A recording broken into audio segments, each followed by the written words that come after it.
Our other big story this afternoon, nearly 24 dogs. Was it a tragic accident or was it neglect? Authorities say the dogs died this weekend at Green Acre. It's a pet boarding business in Gilbert. The owners say one of the dogs chewed through a power cord, which then cut off the air conditioning. But that doesn't answer all the questions here. We have live team coverage tonight. Let's begin with John Erickson. John, you spoke with one of the owners today. What does she have to say? Well, Steve, we're back out here at this house/kennel. We've been here all day because things have changed almost every hour. What's new since we spoke with you at 4? Well, these two sheriff's detectives' vehicles right here, those detectives inside the house right now.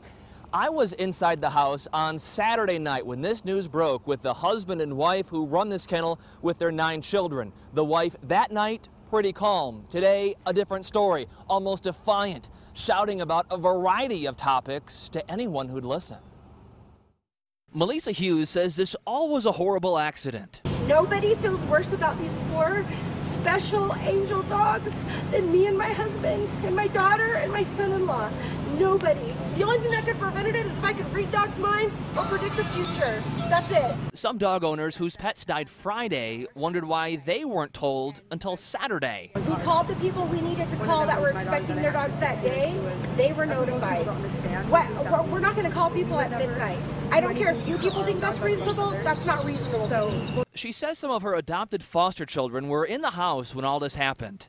We have served the state of Arizona for years. Are you guys foster parents? Are you stepping forward and taking in drug-addicted newborns and damaged children? No, I want to ask you that. Are you? Are any of you, by the raise of hands, serving the state of Arizona?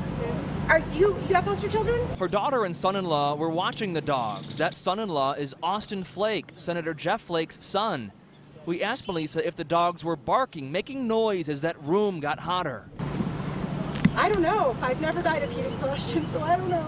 And you guys, do you know how it feels? I don't know if they would bark or not, but they didn't hear anything. And as the final dog bodies were taken out of the shed where they'd been for days, she repeated this. Guess what? Nobody's to blame. Nobody's to blame.